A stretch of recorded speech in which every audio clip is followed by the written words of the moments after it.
আসসালামু আলাইকা ইয়া মুহাম্মদ। আমার ভাইজান শব্দটা যখন বললেন, সালমান ফার্সি নিচের থেকে মাথাটা উপরে উঠালেন, উঠায়া বলেন, তুমি কে? তোমারে আমি চিনলাম না। এমন একটা শব্দ আমার সামনে তুমি প্রকাশ করলে, যেই শব্দের বিরহে আমি এখনো ঘুমাতে পারি না, যেই শব্দের বিরহে আমার খাবার বন্ধ করে দিয়েছি।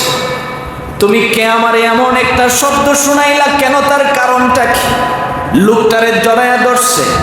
জড়ায়া ধরার পরে সে বলতেছে, আমি একজন ইহুদি, আমার এই কাহিনীর কারণে আমি আসছি, কারণ আমি তো মুহাম্মাদুর রাসূলুল্লাহ সাল্লাল্লাহু আলাইহি ওয়াসাল্লামের নামের সাথে বেয়াদবি করেছি। এই জন্য সিদ্ধান্ত নিছি আমি তার কাছে যাব, ওনার কাছে যায় হাতে পায়ে ধরে ক্ষমা চাইব আর বলবো, মুহাম্মদ আপনি আমারে মাফ করে দেন, কারণ আপনার নাম কাটি আমি এক জায়গায় 3 জায়গায় রব্বুল আলামিন প্রকাশ করে দেন। এই জন্য আমি বুঝতে পারছি আপনার নামের জিম্মাদারি কে নিয়েছেন। আপনার নামের হিফাজতের জিম্মাদারি নিয়েছেন আল্লাহ। এই জন্যই তো রব্বুল আলামিন কোরআনে কারিমায় বলেন, ইন্নাল্লাহ ওয়া মালাইকাতাহু ইউসাল্লুনা আলান নবী ইয়া আইয়ুহাল্লাযীনা আমানু সাল্লু আলাইহি ওয়া সাল্লিমু তাসলিমা। আলহামদুলিল্লাহিল্লাযী রাফা'a শাআইরাল ইসলাম في كل مكان وزمان، والصلاة والسلام على أشرف الأنبياء محمد وعلى آله وصحبه ما دامت الملوان، ونشهد أن لا إله إلا الله وحده لا شريك له، ونشهد أن سيدنا وسندنا وحبيب ربنا ومحبوبنا ومعشوقنا ومولانا محمدا عبده ورسوله صلى الله تعالى عليه وعلى وأصحابه وبارك وسلم تسليما كثيرا. أما بعد، فأعوذ بالله من الشيطان الرجيم. بسم الله الرحمن الرحيم. إن الله وملائكته يصلون على النبي يا أيها الذين آمنوا صلوا عليه وسلموا تسليما. صدق الله مولانا العظيم، وصدق رسوله النبي الأمي الكريم، ونحن على ذلك من الشاهدين والشاكرين، والحمد لله رب العالمين. وعن سيد الجن والبشر صلى الله عليه وسلم: لا يؤمن أحدكم حتى أكون أحب إليه من والده وولده والناس أجمعين، أو كما قال النبي عليه الصلاة والسلام. اللهم صل على محمد وعلى آل محمد كما صليت على إبراهيم وعلى آل إبراهيم إنك حميد مجيد اللهم بارك على محمد وعلى آل محمد كما باركت على إبراهيم وعلى آل إبراهيم إنك حميد مجيد لا إله إلا الله الحليم الكريم سبحان الله وبحمده سبحان الله العظيم سبحانك لا علم لنا إلا ما علمتنا إنك أنت العليم الحكيم نهاية قابل احترام উপস্থিত দেশ ও জাতির কর্ণধার হযরত উলামায়ে কেরাম, অত্র এলাকার বিভিন্ন অঞ্চল থেকে আগত ইসলাম প্রিয় মুসলিম ভাইরা, মহান রব্বে কারীমের নিকট শুকর আদায় করছি, যিনি অত্যন্ত দয়া করে মেহেরবানি করে আমাদের হায়াতটাকে দীর্ঘায়িত করে সুস্থ শরীরে পবিত্র জুমার দিনে আল্লাহর ঘর মসজিদে বসে নামাজের পূর্বে কোরআন ও হাদিসের কিছু কথা শোনার তৌফিক দিয়েছেন। এই জন্য আমরা সকলেই পড়ছি আলহামদুলিল্লাহ। মোহতারাম ভাই, আমি আপনাদের সামনে পবিত্র কোরআনে কারিমা থেকে সূরা আহজাবের 56 নম্বর আয়াত তিলাওয়াত করেছি। পাশাপাশি বিশ্বনবী মুহাম্মদ আরবি সাল্লাল্লাহু আলাইহি ওয়াসাল্লামের অনেকগুলো হাদিস থেকে ছোট্ট একটা হাদিসের অংশ বিশেষ পাঠ করেছি। আল্লাহ রাব্বুল আলামিন যেন তিলাওয়াতকৃত আয়াত এবং হাদিসের আলোকে আমাকে ইখলাসের সহিত কিছু কথা বলার এবং আপনাদের সকলকে আমল করার নিয়তে শোনার তৌফিক দান করুন। সকলে বলি আমিন। মোহতারাম ভাই, তিলাওয়াতকৃত আয়াতে রব্বুল আলামিন বলেন, পৃথিবীর মানুষ তোমরা শোনো, গোটা পৃথিবীর আমি সৃষ্টি করেছি, কাজেই আমার কোনো ইবাদত করার প্রয়োজন হয় না। কেবল একটা কাজ আমি করি, যেটা ফেরেশতারাও করে তোমরাও করো। সুবহানাল্লাহ। আমি করি কি? যে আমি নিজেও আমার নবীর উপরে দরুদ পাঠ করি। সুবহানাল্লাহ। এবং ফেরেশতারাও করে, কাজেই তোমরাও করো। আল্লাহ রাব্বুল আলামিন বলেন, ইন্নাল্লাহ ওয়া মালাইকাতাহু ইউসাল্লুনা আলান নবী ইয়া আইয়ুহাল্লাযীনা আমানু সাল্লু আলাইহি ওয়া সাল্লিমু তাসলিমা। মোহতারাম ভাই, আসুন আমরা এই আয়াতটা সম্পর্কে কিছু কথা বোঝার চেষ্টা করি। মাসটা চলতেছে রবিউল আউয়াল মাস। রবিউল আউয়ালের আজকে 9 তারিখ। আমাদের কিছু বিষয় আছে বোঝার দরকার। নবীজির নাম নিয়ে আলোচনা করলে এটাও সওয়াবের কাজ। সুবহানাল্লাহ। বিশ্বনবীর জীবনে আলোচনা করা এটাও নফল ইবাদত। কাজেই আপনি আমি যে বসে আছি, এটা কিন্তু আমাদের ইবাদতে গণ্য হচ্ছে। আল্লাহর নবী বিশ্বনবী মুহাম্মদ আরবি সাল্লাল্লাহু আলাইহি ওয়াসাল্লামের ভালোবাসা যদি কোনো মানুষের হৃদয়ে থাকে, পূর্ণ যদি না হয়, তো ভালোবাসাটা কি পরিমাণের হবে মাপকাঠি দিয়েছেন হাদিস শরীফের মধ্যে। নবীজি বলেছেন, জীবনে চলতে গিয়ে মানুষের অনেক কিছুর প্রতি তার ভালোবাসা জন্মায়।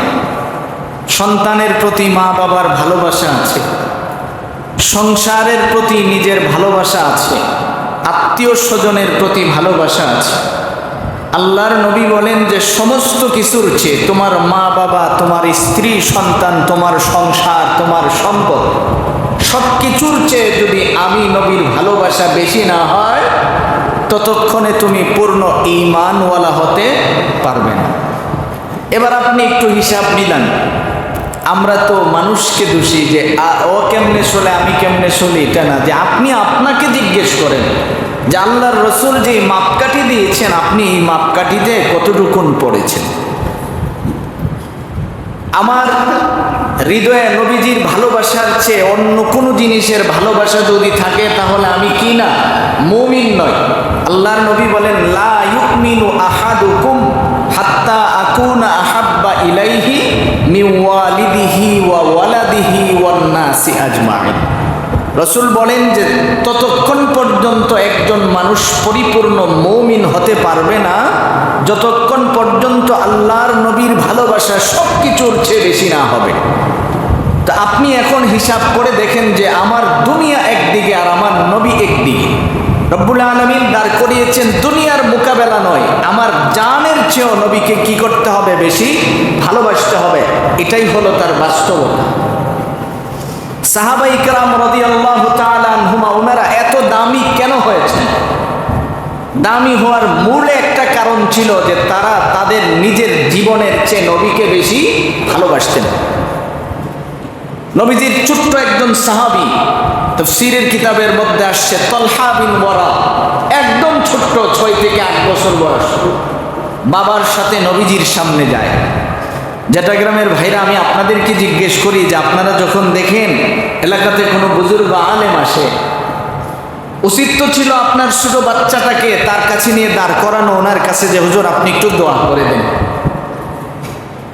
কারণ কোনো একজন বুজুর্গের দোয়ার কারণে আল্লাহ রাব্বুল আলামিন যদি আমার এই সন্তানটাকে কবুল করেন, আমরা নিজেরাই তো যাই না, আর সন্তান নিয়ে যাবো কোন সময়?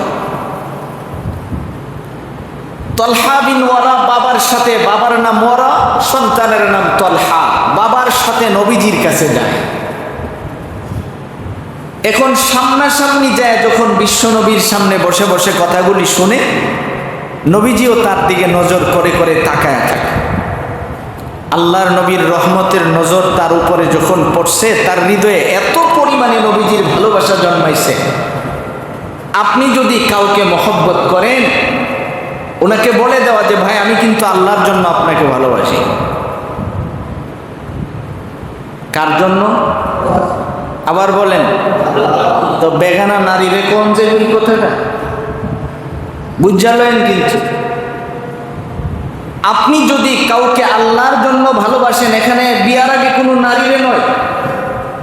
আবার যদি মনে করেন যে হ্যাঁ হুজুর তো কয়ে দিছে, আমি কইলাই, কথাটা ভিতরে রেখে লাভ নেই, এমন চিন্তা করা যাবে না, এটা হারাম। তা আপনি যখন তালহা বিন ওয়ারা নবীজির কাছে যায় বলতেছি, ইয়া রাসূলুল্লাহ আমি কিন্তু আপনাকে ভালোবাসি, সুবহানাল্লাহ। বাচ্চা মানুষ, আল্লাহর রাসূল তার ডাক দিয়া কাছে নিয়ে বসালেন, তুমি কি আমাকে ভালোবাসো? অবশ্যই। নবীজি বলেন, তো একটু প্রমাণ দাও কেমনে ভালোবাসো। আপনি যা বলবেন আমি তাই করতে পারবো। এবার রাসূল বলেন, তুমি কি তোমার বাবার কল্লাটাকে এটা আনতে পারবে? ও ইয়া রাসূলুল্লাহ আপনি বলছেন, এখানে আমার তো আর কোনো কথা নাই।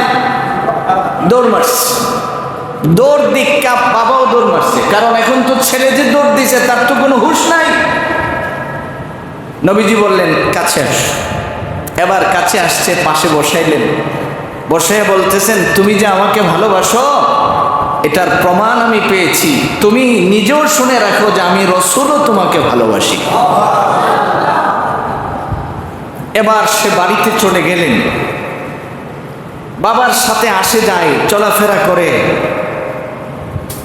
হঠাৎ করে বাচ্চাটা অসুস্থ, 3 দিন 4 দিন পর্যন্ত নবীজির কাছে আসে না। নবীজি একদিন খুঁজতে খুঁজতে পাহাড়ের গিরিপথ দিয়ে তার বাড়ির সামনে চলে গেলেন।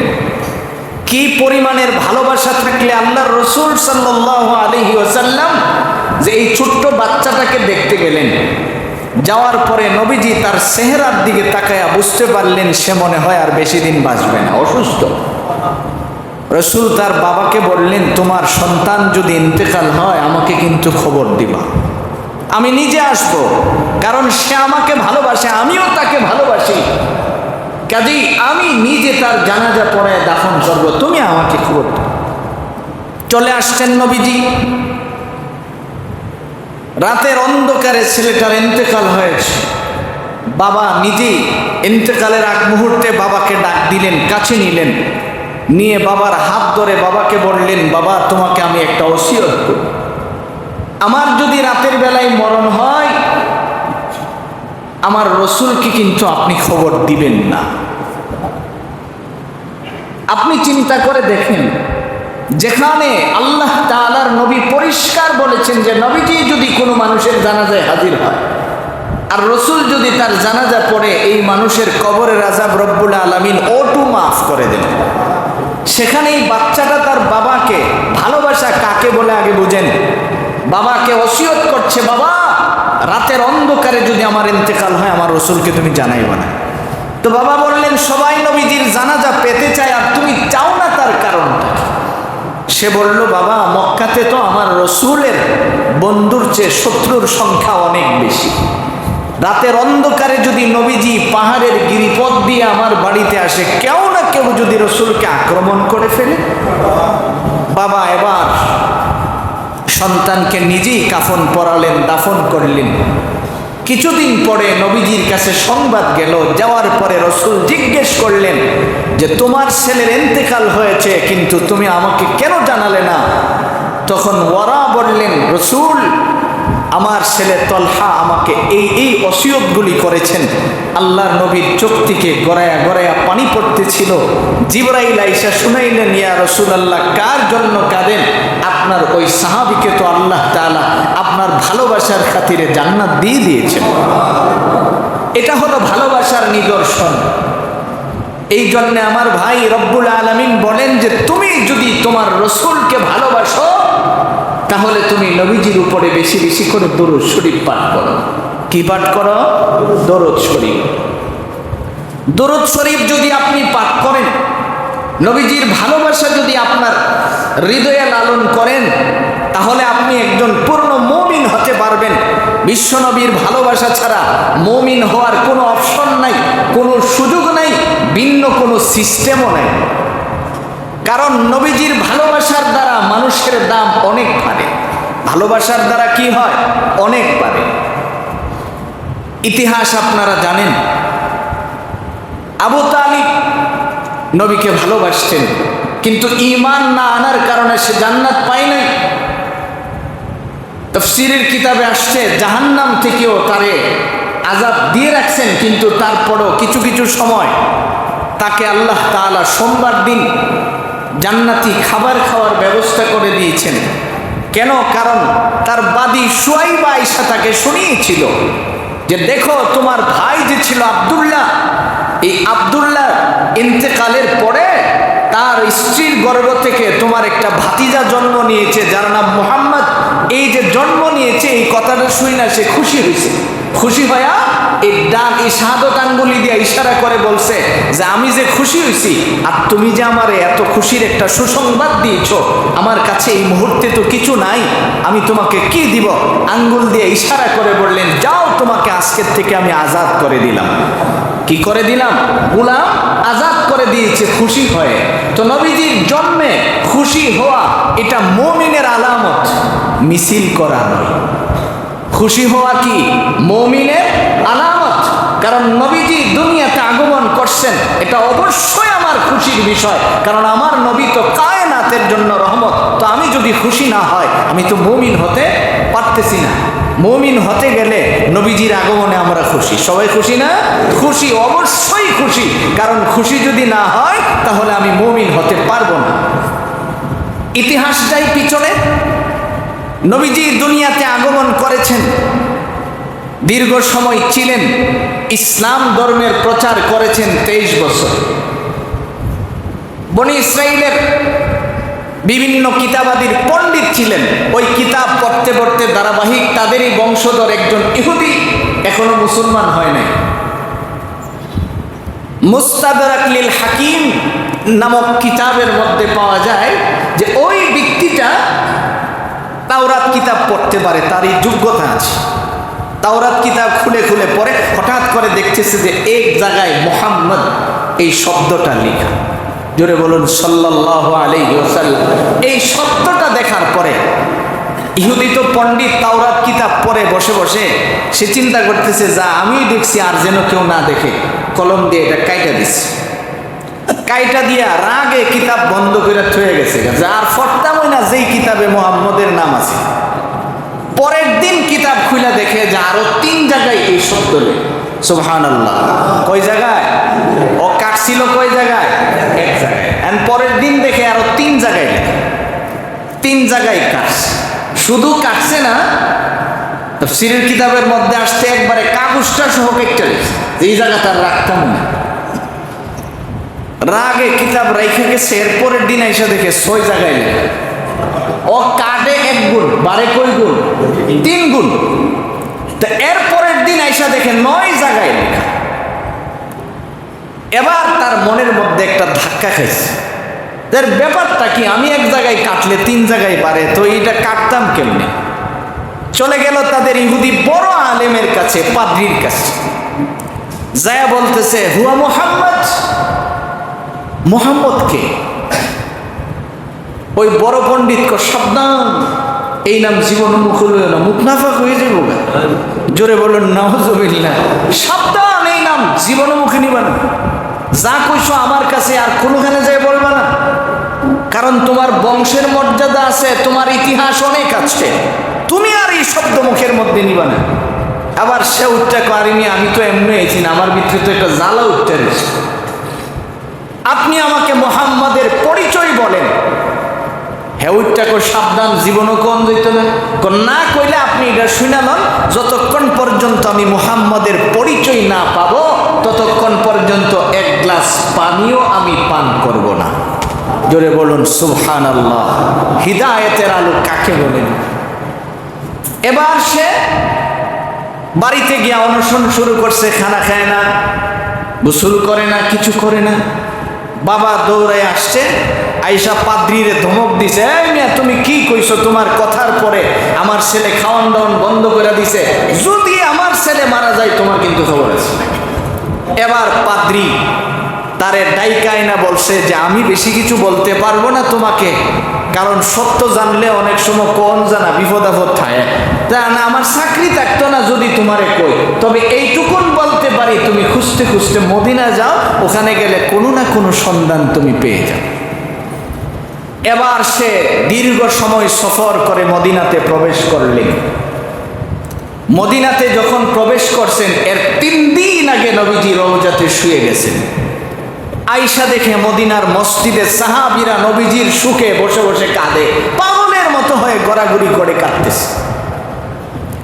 বাহিরে গেট দিয়ে প্রবেশ করবে, বাবুস সালাম, যেই গেট দিয়ে আমরা সালাম দিই নবীজির রওজাতে গিয়ে, এই গেটের সামনে আয়েশা দেখতেছে হযরতে সালমান ফার্সি এখানে চুপচাপ দেন ধরে বসে আছে।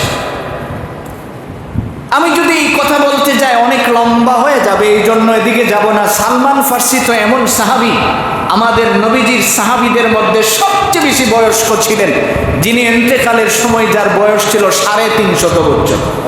আমাদের নবীজির উম্মতের ভিতরে সবচেয়ে বেশি বয়স্ক সাহাবী যিনি ছিলেন, ইনি হলেন হযরতে সালমান ফার্সি, যিনি 120 বছর বয়সে আয়েশা ইসলাম গ্রহণ করছেন। কত বছর বয়সে? 120 বছর। যদি আবার কখনো আমার সুযোগ হয়, মনে থাকে, আমি ওনার জীবনী নিয়ে এককভাবে কথা বলবো। তো আজকে আমি যেই কথাটা বুঝাতে চাচ্ছি, সালমান ফার্সিকে দেখতে কিছুটা নবীজির আকৃতির মনে হতো। এবার সেই ইহুদি দূর থেকে আয়েশা দেখা মনে করছে ইলাই মনে হয় নবী হবে।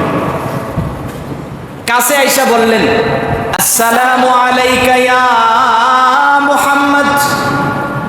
আমার ভাইজান শব্দটা যখন বললেন, সালমান ফার্সি নিচের থেকে মাথাটা উপরে উঠালেন, উঠায়া বলেন, তুমি কে? তোমারে আমি চিনলাম না।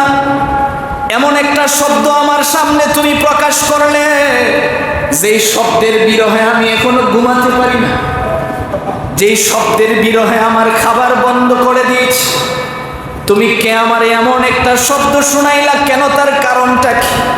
লোকটারে জড়ায়া ধরছে, জড়ায়া ধরার পরে সে বলতেছে, আমি একজন ইহুদি, আমার এই কাহিনীর কারণে আমি আসছি, কারণ আমি তো মুহাম্মাদুর রাসূলুল্লাহ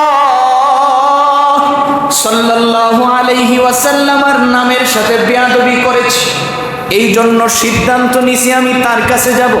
ওনার কাছে যায় হাতে পায়ে ধরে ক্ষমা চাইবো আর বলবো, মুহাম্মদ আপনি আমারে মাফ করে দেন, কারণ কারণ আপনার নাম কাটি আমি এক জায়গায় 3 জায়গায় রব্বুল আলামিন প্রকাশ করে দেন। এই জন্য আমি বুঝতে পারছি আপনার নামের জিম্মাদারি কে নিয়েছেন? আপনার নামের হিফাজতের জিম্মাদারি নিয়েছেন আল্লাহ। এই জন্যই তো রব্বুল আলামিন কোরআনে কারিমায় বলেন, ইন্নাল্লাহ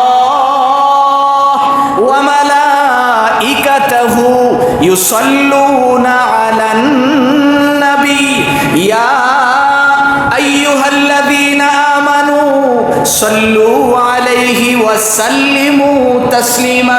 রব্বুল আলামিন বলেন, পৃথিবীর মানুষ শোনো, আমি রব কাহারও কোনো ইবাদত করতে হয় না, কিন্তু ভালো করে শুনে রাখো, আমি নিজেও আমার নবীর গুণাগুণ বর্ণনা করি। সুবহানাল্লাহ।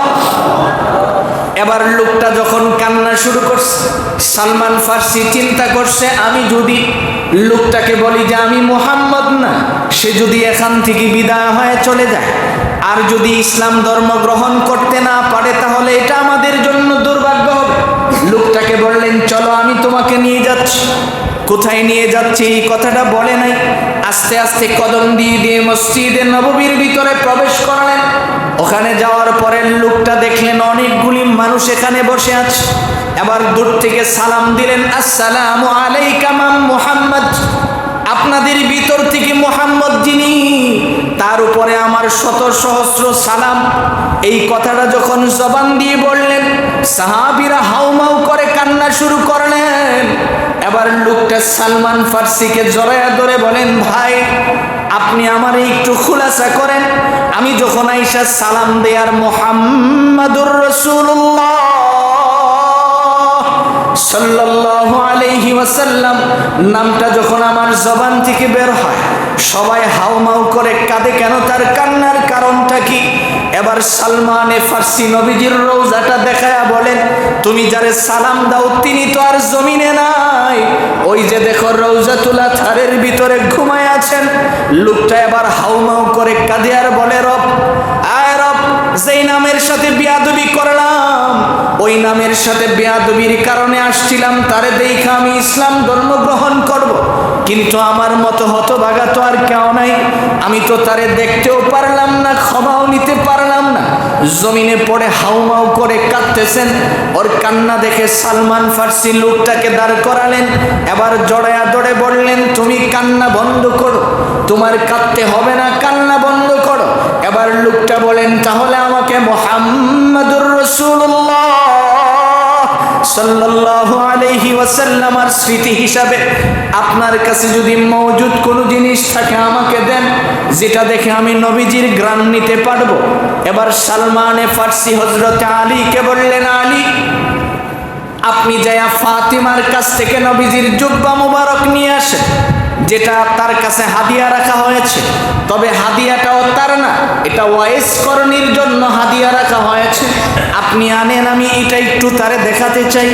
এবার সালমান ফার্সির কথা অনুযায়ী হযরত আলী যখন নবীজির জুব্বাটা তার সামনে আনলেন, তাফসীরের কিতাবের মধ্যে লেখা হয়, আল্লাহর বান্দা নবীজির জুব্বা মুবারক হাতে নিলেন, একবার মুখে নিয়ে চুমু খায়, আবার চোখের মধ্যে লাগায়, এবার আসমানের দিকে তাকায় কয়, আল্লাহ, তোমার নবীরে আমি দেখলাম না, কিন্তু যেই চোখ দিয়ে আমি তোমার নবীর জুব্বা দেখছি, আর এই চোখ দিয়ে আমি আর জীবনের শেষবারের মতো দুনিয়ার কোনো আলো দেখতে চাই না।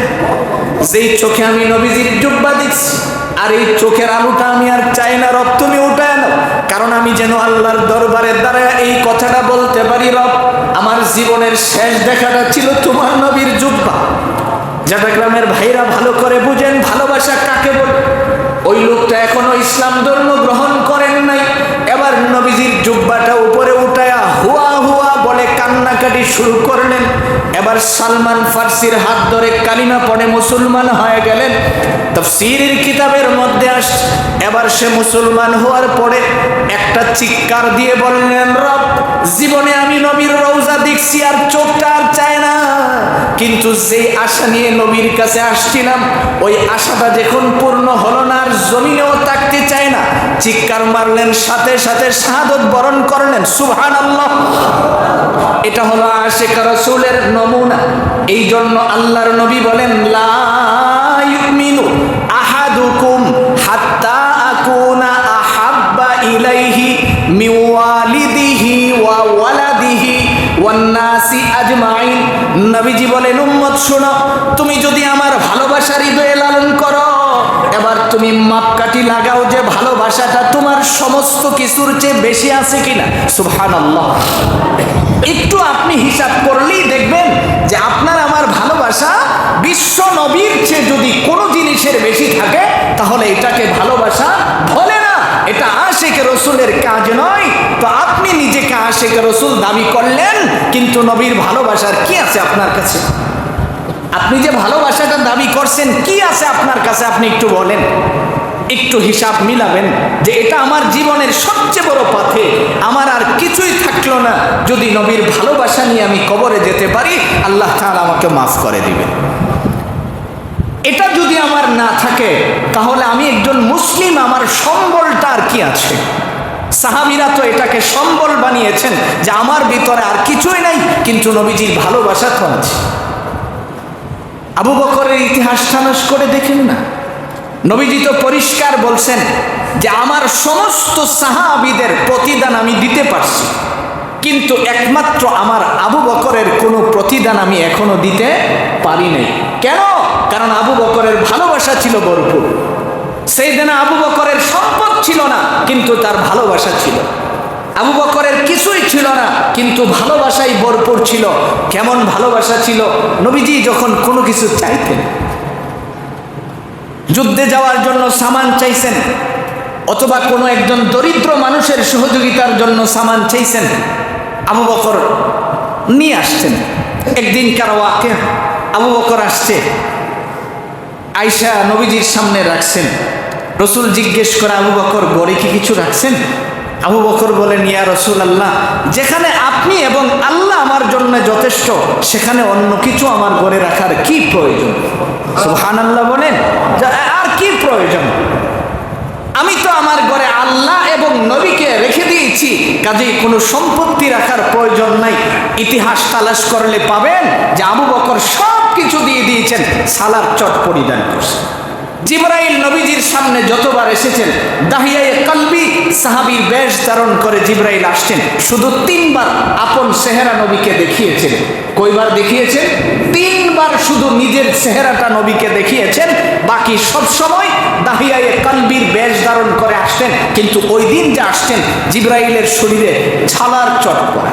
জিজ্ঞেস করে, কি ব্যাপার, ভাবটা এমন কেন ধরলেন?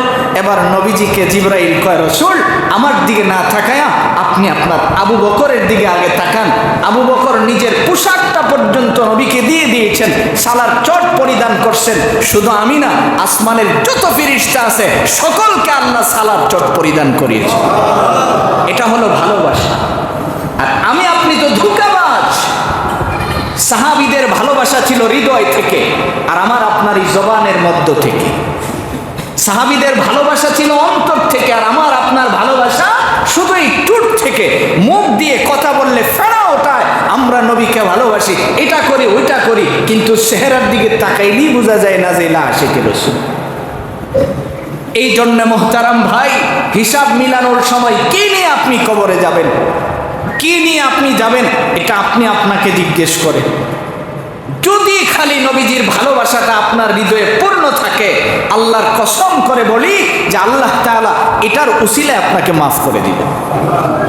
এবার নিজেকে জিজ্ঞেস করেন যে ভালোবাসাটা কিভাবে ঢুকাবেন। সাহাবাই কেরাম ঢুকিয়েছেন। নবীজির নাতি হযরতে হুসাইন ছোট বাচ্চা, একদম ছোট বাচ্চা, ওমরের ছেলে আব্দুল্লাহ ইবনে ওমরের সাথে খেলাধুলা করে।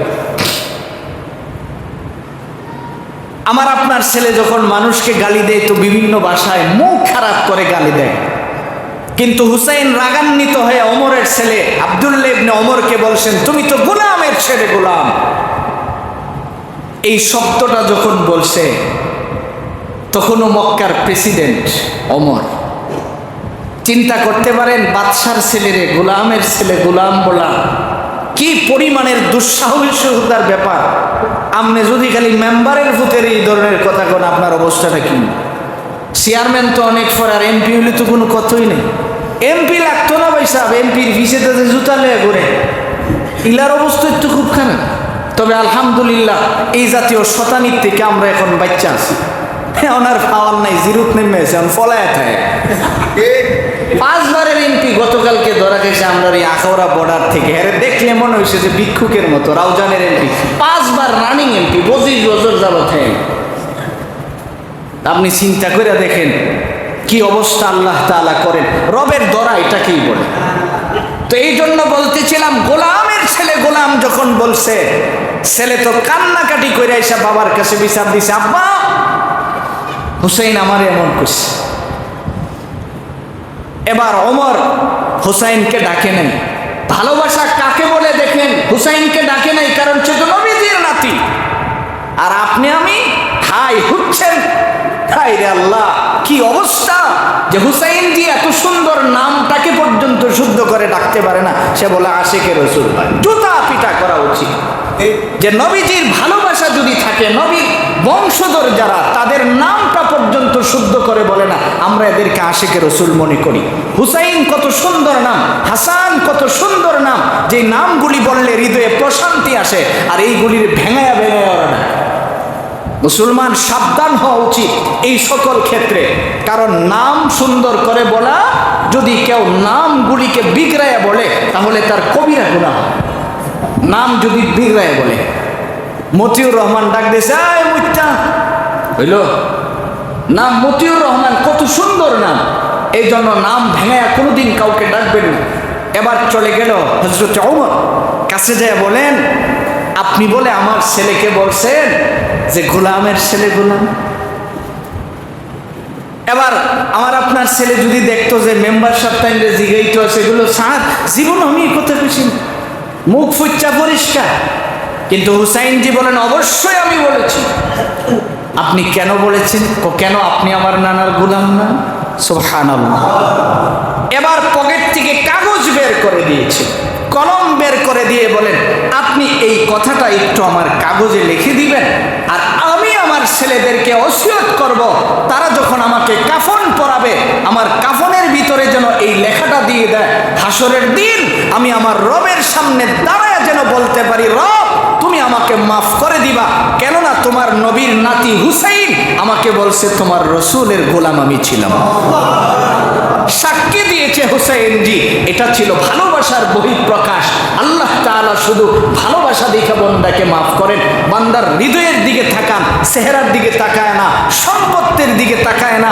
রব্বুল আলামিন যদি চেহারা আর সম্পদ দেখতেন তাহলে বেলালকে এত দামি বানাতেন না। এটা ভালোবাসা, এটা হৃদয়ের ব্যাপার। কাজেই আপনি আমি যত মিছিল দেয়ার যাই করি, কিন্তু ভালোবাসাটা আমার হৃদয়ে কদ্দুর আছে এটা আমার কাছেই ভালো জানা আছে। গড়ওয়ালাই ভালো জানে তার গড়ে কি আছে। এই জন্য আল্লাহ তাআলা কয়, ইন্নাল্লাহা ওয়া মালাইকাতাহু ইউসাল্লুনা আলান নবী। এই পৃথিবীর মানুষ তোমরা শোনো, আমি রব ইবাদত করার প্রয়োজন হয় না, কিন্তু আমার নবীর বেলায় আমি নবীর নাম জপি। সুবহানাল্লাহ। আমি নবীর প্রশংসা করি, আমি নবীর গুণগান গাই, আমি আমার রসুলের বহিঃপ্রকাশ তার শব্দগুলি বললে এটা আমার কাছে ভালো লাগে।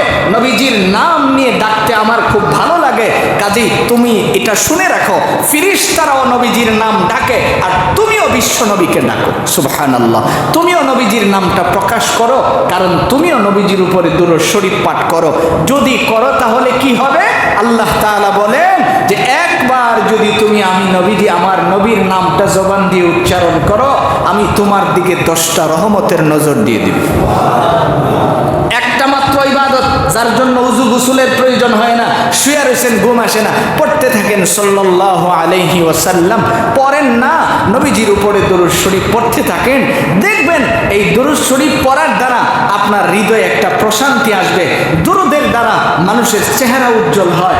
মানুষ যখন বেশি বেশি দরুদ শরীফ পাঠ করে, এই লোকের ইন্তেকালের পরে রব্বুল আলামিন তার চেহারাটা উজ্জ্বল করে দেন, চেহারা সুন্দর হয়ে যায়।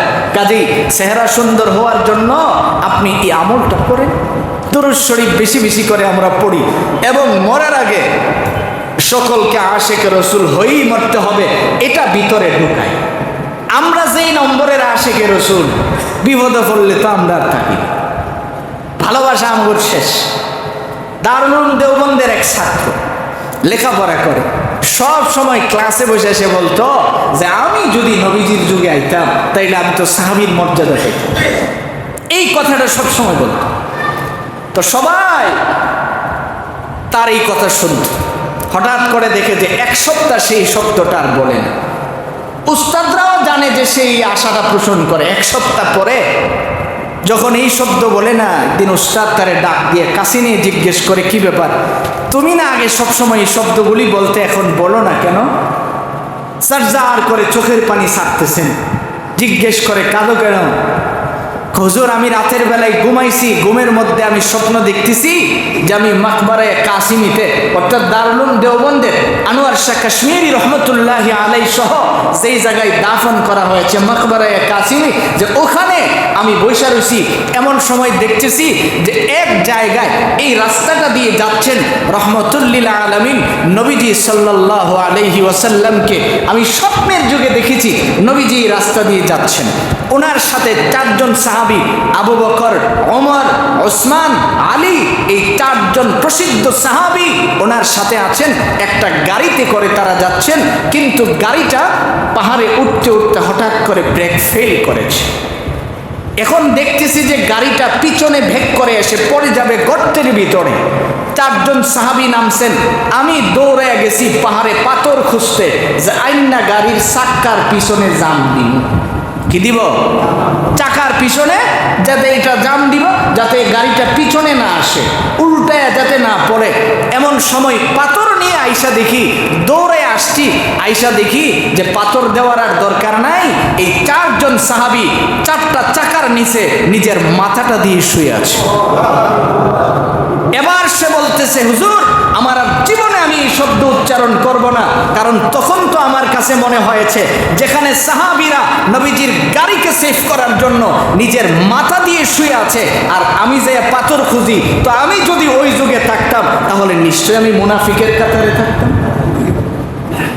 কারণ মুসলমান তো এমন হবে নবীজির নামে জীবন দিতে প্রস্তুত থাকবে। ভালোবাসা তো এমন হবে যারের নামে ভালোবাসে। যুবকরা তো বুঝে, দেখছি ফুলামান, ওই গতকালকেও আমার এক লোক দেখাইছে, তার ছেলের ধরে লইছে, হাত কাইটা নাম লেখছে। অবস্থা দেখি, দুনিয়ার এক শ্রেণীর নাম কোনখানের কালুরজি মালুর নামে হাত কাইটা লেখে, অথচ নবীজির ভালোবাসা তো এমন হওয়া উচিত ছিল, তোমার হৃদয়ে খুদাই করে লেখে থাকা উচিত ছিল। এটা ছিল ভালোবাসা, এটাকে আশিকে রসুল বলে।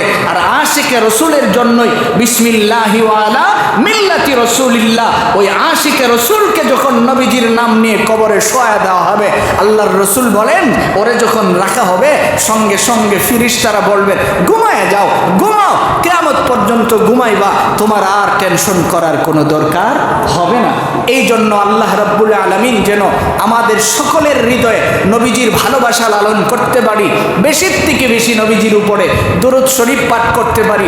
আল্লাহ তাআলা আমাদের সকলকে সেই তৌফিক দান করুন, আমিন। সুবহানাল্লাহি ওয়া বিহামদিহি, সুবহানাকা আল্লাহুম্মা ওয়া বিহামদিকা, আশহাদু আল্লা ইলাহা ইল্লা আনতা আস্তাগফিরুকা ওয়া আতুবু ইলাইক।